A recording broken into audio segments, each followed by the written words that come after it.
দেশের ৬৩৯টি থানার মধ্যে ইতোমধ্যে সীমিত পরিসরে ৫৩৮টিতে ফের কার্যক্রম শুরু হয়েছে। আজ সকাল থেকে আরও কিছু থানা চালু হয়েছে, কাজে যোগ দিয়েছেন পুলিশ সদস্যরা। টানা ৬ দিন বন্ধ থাকার পর আজ থেকে চালু হয়েছে আশুলিয়া এবং ধামরাই থানা। তবে এখনও চালু হয়নি সাভার মডেল থানা। সকালে সেনাবাহিনীর সহযোগিতায় আশুলিয়া থানায় যান ভারপ্রাপ্ত কর্মকর্তা AFM সায়েদ। এ সময় শিক্ষার্থীরা তাকে ফুল দিয়ে স্বাগত জানান। বিজিবির সহযোগিতায় সকাল থেকে সীমিত পরিসরে দিনাজপুরের সীমান্তবর্তী হাকিমপুর থানার কার্যক্রম শুরু হয়েছে।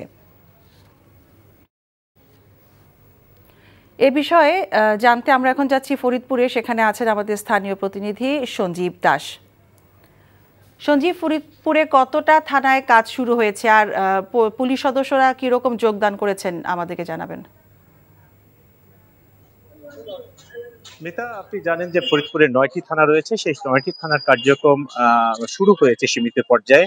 এর ভিতর ৬টি থানা গত দুদিন আগে শুরু হলেও বাকি যে ৩টি থানা ক্ষতিগ্রস্ত এবং হামলার শিকার, যেমন আমি এই মুহূর্তে যে থানাটি দাঁড়িয়ে আছি সেটি ফরিদপুর কোতোয়ালি থানা। এই থানাটি ব্যাপক ক্ষতিগ্রস্তের শিকার হয়। এছাড়া মধুখালী এবং সদরপুরেও কিন্তু থানা হামলা এবং ক্ষতিগ্রস্তের শিকার হয়। সেই থানাগুলোর কার্যক্রম গতকাল থেকে শুরু করেছে। আর এর ভিতরে যে অরক্ষিত অবস্থায় ছিল এই থানাগুলো কিন্তু আমরা দেখেছি পালাক্রমে বৈষম্য আন্দোলনের ছাত্র ছাত্রীরা বা বিএনপি, যুব দল, স্বেচ্ছাসেবক দল, ছাত্র দল, তারা কিন্তু পালাক্রমে পাহারা দিচ্ছে। একই সাথে জামাতের নেতাকর্মীদেরও আমরা দেখেছি থানাগুলোতে পাহারা দিতে। আর সেনাবাহিনীর সদস্যরাও এখানে পাহারা দিয়েছে। এবং যে ৩টি থানা ক্ষতিগ্রস্ত সেই ৩টি থানায় কিন্তু আমরা যে দেখেছি যে যেসব অস্ত্রগুলো লুটপাট হয়েছে সেগুলো উদ্ধারেও সেনাবাহিনী অভিযান পরিচালিত করছে।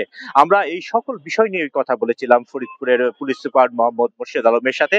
তিনি যেমনটা বলেছেন যে ফরিদপুরের ৯টি থানার ভিতর ৬টি থানা ক্ষতিগ্রস্ত না হলে ৩টি থানা ক্ষতিগ্রস্ত হয়েছে সেগুলোকে পূর্ণভাবে কাজে ফেরার জন্য যে ক্ষতিগ্রস্ত হয়েছে সেগুলো মেরামত করে পুলিশের সদস্যরা কাজ শুরু করেছেন সীমিত পর্যায়ে।